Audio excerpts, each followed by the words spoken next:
Hi everyone and good morning. So the webinar today is about low code for SAP Fiori. We're just going to wait 1 or 2 minutes more for everyone all the attendees to get into the session so we can get going. Today's session is exactly 30 minutes and it will take you as well, the session will be recorded and made available to you through an email link that you are going to receive after the session is over.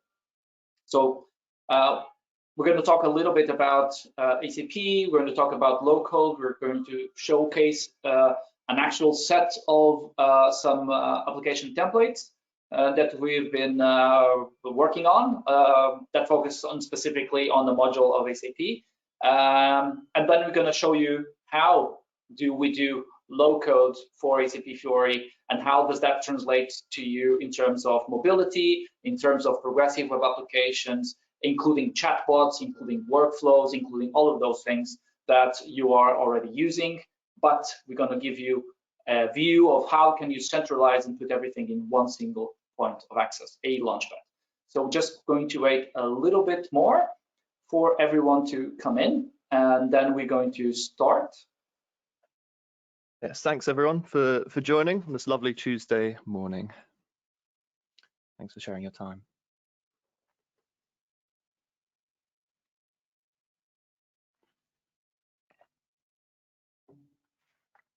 Okay, Lloyd, I think we should start. I'm going to share my screen.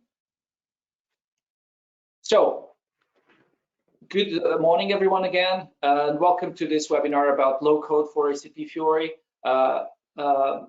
Today's team is me, Helder Gonçalves, and Lloyd, yes, Lloyd Trevathan. So we are today's team. We're going to present this webinar. We're going to start by introducing you to our product, the Neptune Dx Platform, and we're not going to PowerPoint you too much. The Neptune Dx Platform is composed of 2 different modules, the SAP Edition and the Open Edition. These 2 modules can work separately or together in order to provide you the ability to create applications by low code, applications with no code, and applications also with pro code. So there is no limit to this product. In terms of how does this product help you on your SAP journey, is that this product is certified by SAP for SAP HANA, NetWeaver Stack 701, S4HANA, and also certified for SAP Cloud Platform or Business Technology Platform, and it is rebranded now. Regardless of which, this can help you on your journey along to S4HANA by being able to run seamlessly across the different stacks, being SAP ECC, SAP S4HANA, or SAP Business Technology Platform. In terms of today's demo, so we are going to focus on the module of quality management in SAP, and we're going to showcase a couple of applications that we are going to publish in the store as part of our templates apps that cover this. But Lloyd, what do these applications do? Yeah, so essentially you're looking at 2 key applications that we're going to show today. The quality concern Razor, which will allow you to capture information about a quality concern, and then the quality concern viewer as well, which is pretty self-explanatory. It allows you to view the details that you've captured using the Razor. And we've got most of the functionality, most of our cool bells and whistles within the concern Razor. So we've got voice to text, we've got a 3D model, we've got barcode scanning, and that's going to trigger workflows as well. The key thing to point out actually is that it's just one user base as well. So even when you're talking to SAP through this application, you're kind of using one user to access both the application and to speak with SAP.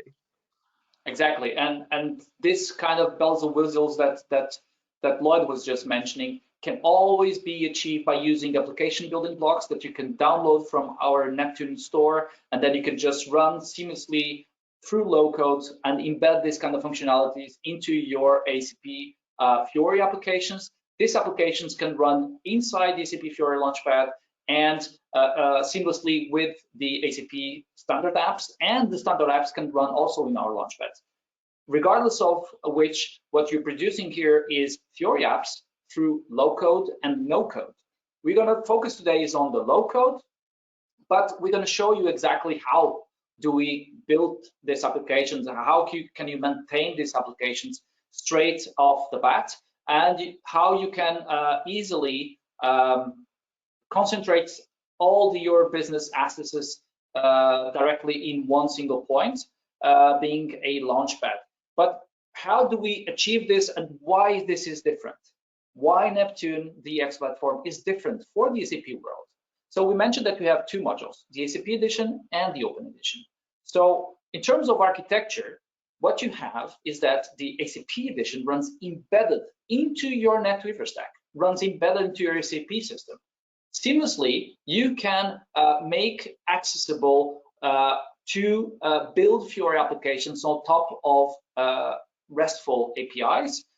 You can do it on top of SAP artifacts, so function modules, ABAP classes, etc.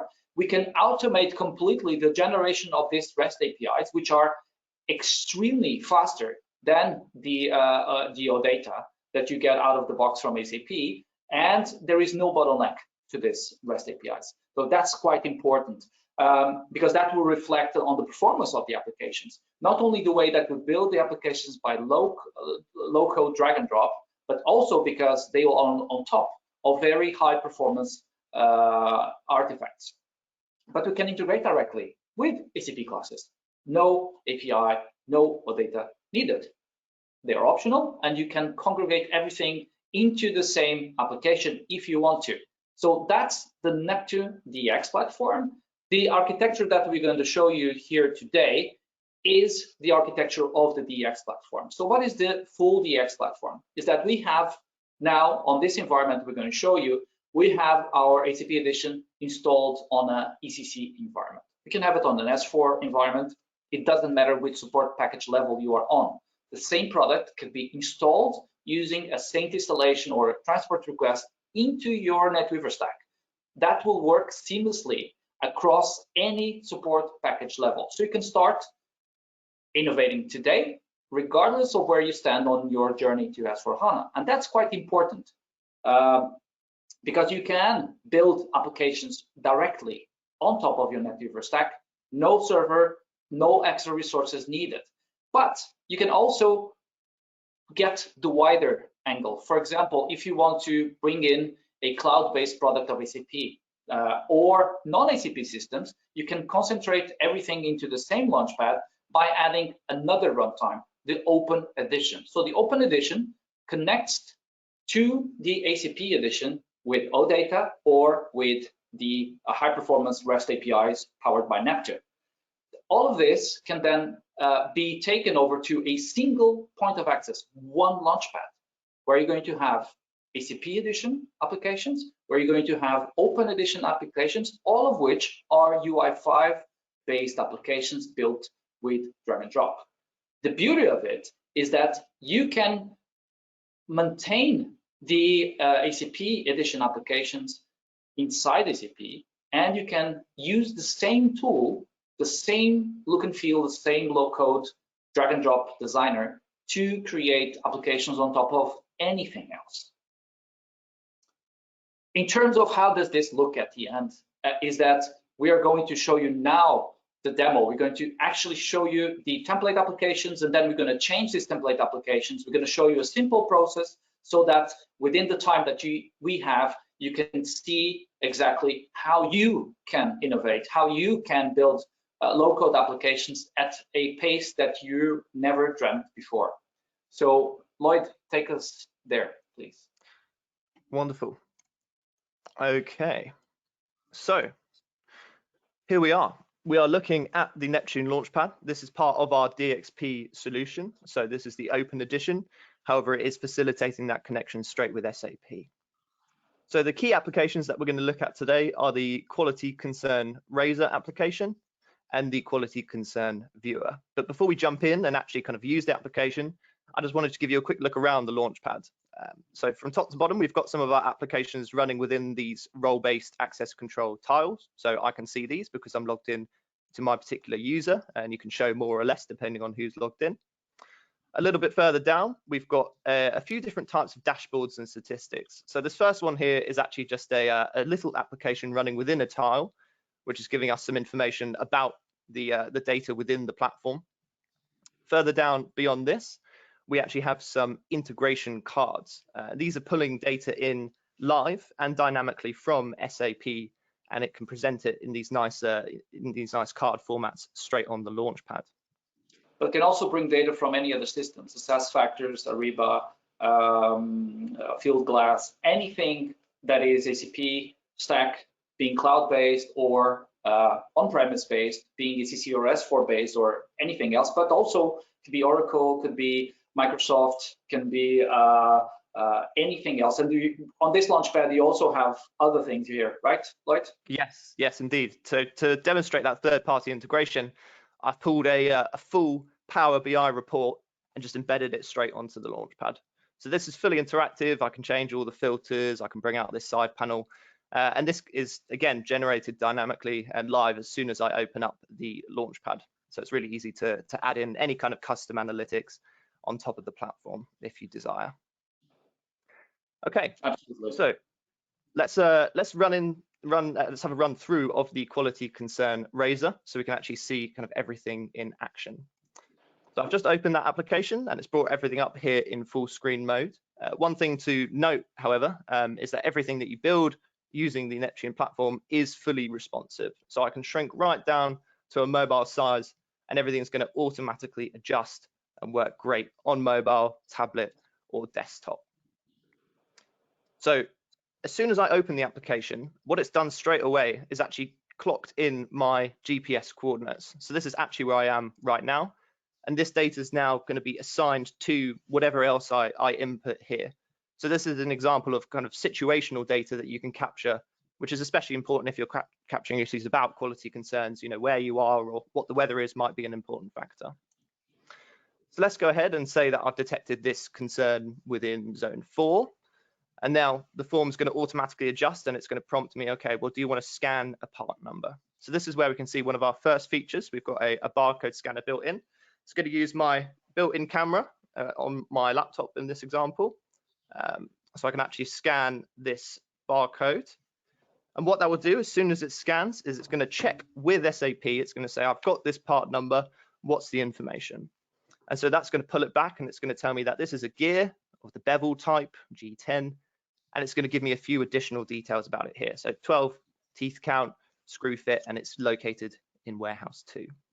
What's important about this is that in this case, we're using a application building block that was downloaded from the store that gives you the ability to seamlessly integrate on a web app or on a mobile app, and the device or the building block will know which device is on and will behave accordingly. So if you're on a mobile app on iOS or Android or Windows 10, it will know it's there. If you are on a laptop like Lloyd is now, it will then use the embedded camera. So it will know where it is, so it's smart.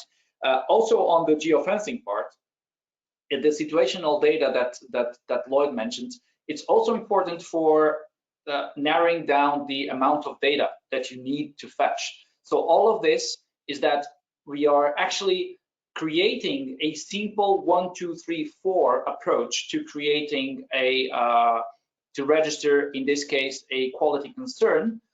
But the beauty of it is that this can plug in directly into your ACP system, seamlessly run directly in your system. So you can, in one go, you can raise a concern and automatically you can fetch data from any part of the business logic of your ACP system. And you can do that in very little time, right, Lloyd? Yes. Yeah, spot on. Okay, cool. Let's skip to the next step, which is just inputting a few additional details. So this drop down here is actually pulling in a list of categories and defects from SAP, and depending on whatever I select in the first drop down, it will filter to only show the appropriate defects for the selected category within the next drop down. So here, let's just say that our gear is going to be broken. And this is, I've even set it up so it will actually show you the SAP codes just in case you're familiar with that terminology and you just want to double check what's going to be sent. So then we have a chance to input some additional information about this concern. So let's say that it's the teeth of our gear are broken, and that will be, I could say, all around, or perhaps the entire thing. And what you'll notice is as I am searching, or as I'm typing in here, the application is actually performing a fuzzy search on the concerns already within the system. So if there's any similar concerns, it will actually tell me here, and then I'll have the ability to load them up and either discard them, continue editing them, or kind of push them further on through the process. As well, this is where we can see an embedded 3D model. So it's really easy to embed particular 3D models. You can kind of pull in CAD designs here. There's a number of different 3D engines which you can use as well. So this just allows us to simulate and inspect the part itself just with its original design, if we so desire. So with this, you can directly integrate with your content management solution that you already have in-house. If you have CAD 3D drawings, we have ability to generate and to embed that kind of visualization layer inside the in this case, the quality concern, therefore inside applications. This is also an application building block that you can download from the store. But you can do more, right? What if I want to check documentation? Yes, so using the same kind of layout here, I can click this button and I can actually bring up a PDF for this particular item as well. So I've scanned it, it knows the product code, so I can pull up the correct bit of documentation. I can see, okay, well, what's it meant to look like? What's broken here, and what kind of documentation reference do I need to put in to show that I'm talking about the right part of equipment here? So let's just put in 2.1, for example.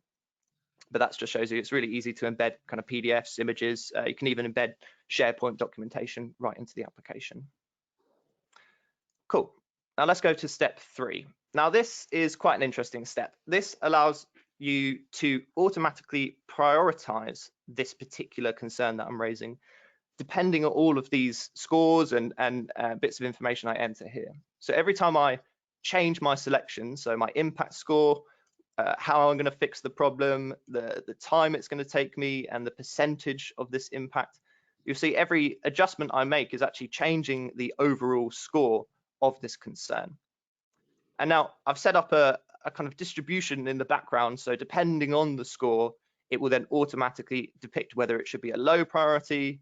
If I increase some of these attributes, you'll see it goes to a medium priority, or if I push it all the way up, you'll see it actually goes to a high priority. So that can all be managed automatically and adjusted, and all those weightings and that distribution can be fine-tuned to be appropriate for any kind of use case. Yeah, and also this algorithm that you're using in here, it's an algorithm that we also make available on app to configure, right? So you can configure this algorithm, or you can connect this to whatever algorithm repository you have, or create your own rules so that the impact assessment can be done and you can raise the severity of the impact exactly the way that you have in terms of governance defined it. So yeah, exactly. So on top of that, we can just a multi-select box here as well. So who's affected? I could select one or more of these particular people, so we can say that it's going to be the engineers and the project team that will be affected by this broken gear. So now I can enter some more details about this concern, and instead of having to type everything in manually, it's the 21st century, I've just embedded voice to text. So Houston, we have a problem. Almost press cut off a bit too soon there, but yes, voice to text built straight in using the underlying browser's voice to text technology. So this works completely offline as well. And also this works not only offline. So all of what you're seeing here can be done running offline. Of course, in terms of getting that documentation, in terms of getting the 3D CAD drawing, that is a functionality that you need to pre-sync all of that, but you're never going to do that for all of your equipment. But we can define which functionalities are available when you are online and when you are offline.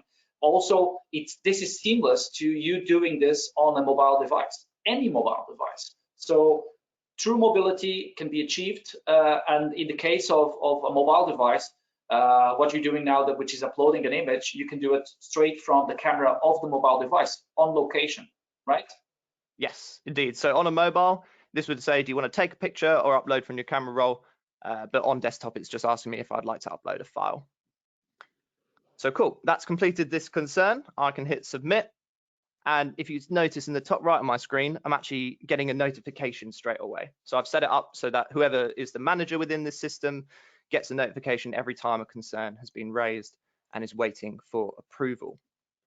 And that can be seen within the inbox application here. So if I open it up, you'll see we've actually got 2 pending concerns. This is one I made yesterday with a piston, a broken piston. And this is the one that I've just made now. You can see that it's really easy to assign additional information as well to this concern within the workflow inbox. So here I can select So what is important here to highlight? This is a template. You can change whatever you want. Whatever you, on those combo box that you have there, drop-down lists that you have, it's what you have configured in your ACP system. It's not, and that we're showing that because that's what we have configured on our ACP system. So if you want to add other type of data there, it's quite easy. I'm going to show you how you can change easily with low code this template.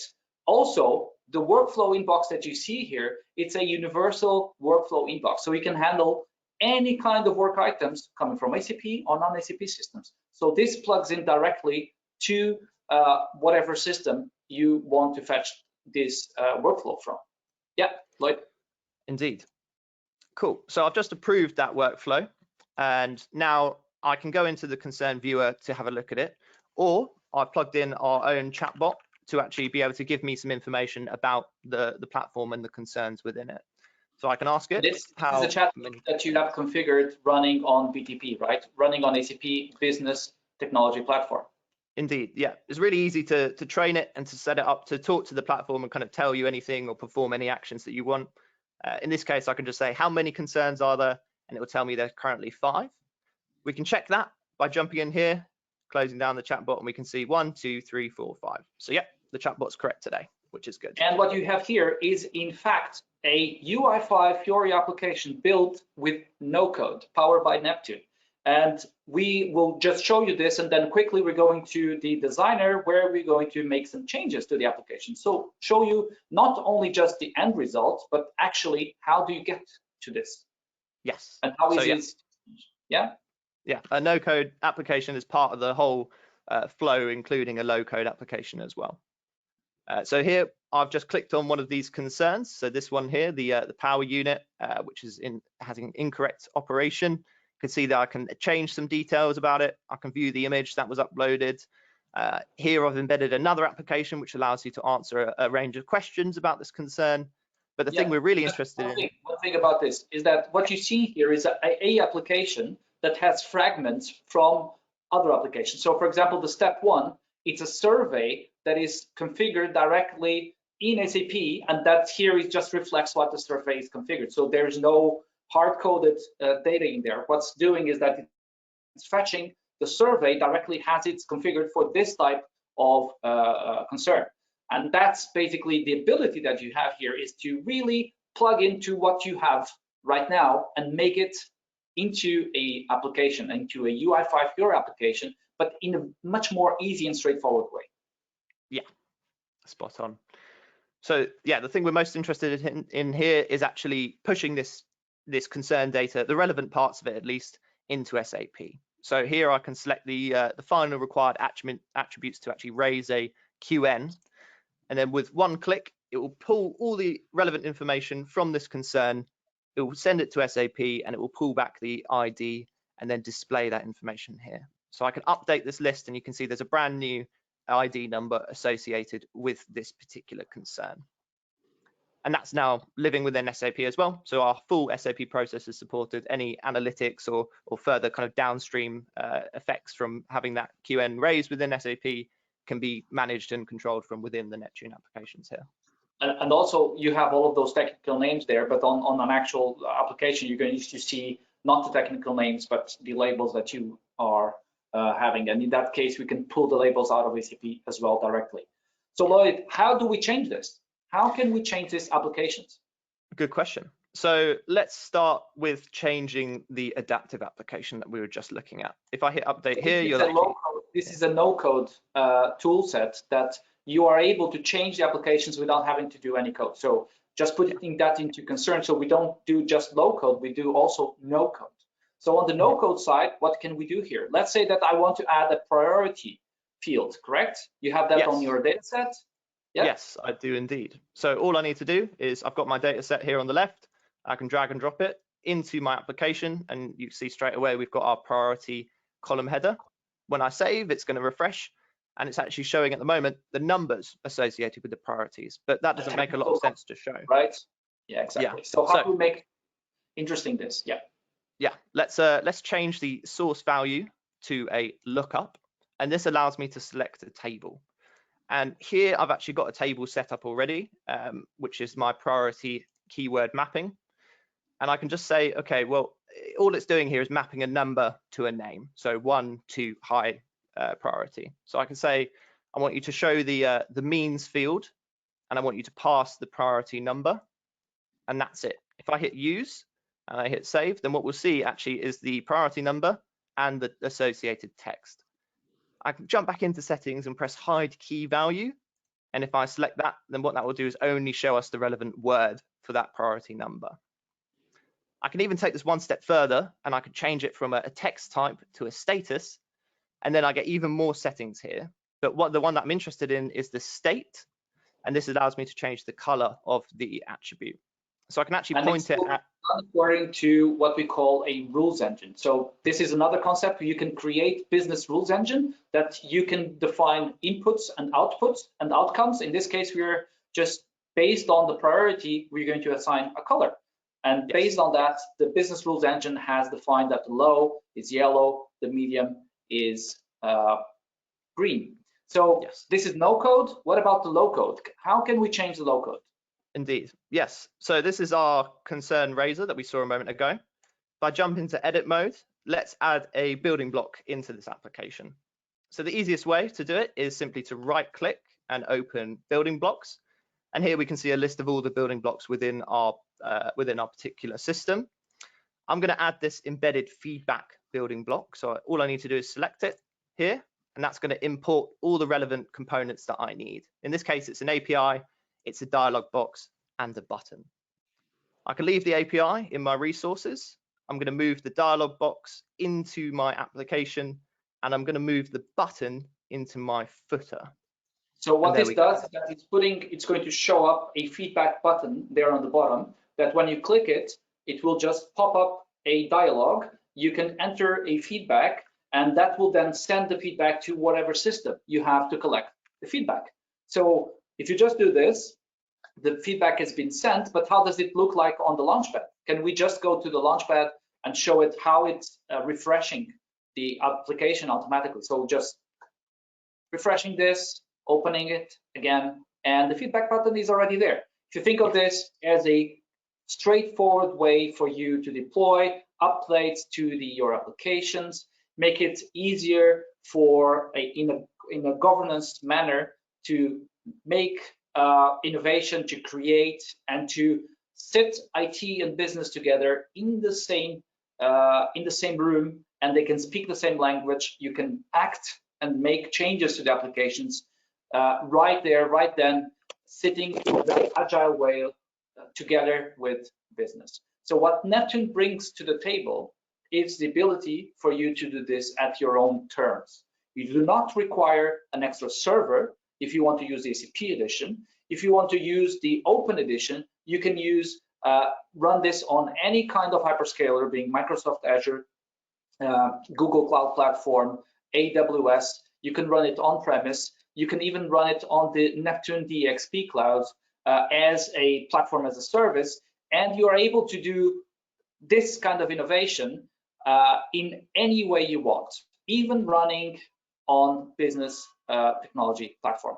We're going to answer all the questions that we've been posting directly on the community, and we have no more time today, but I would like to thank Lloyd and thank all of you for being here. Please, if you have questions, address us directly. You're going to get an email with our contacts. Feel free to ping us, and we'll be happy to tell you more. Thank you so much, and thank you for today. Yes, thank you, everyone. Have a good day. Thank you.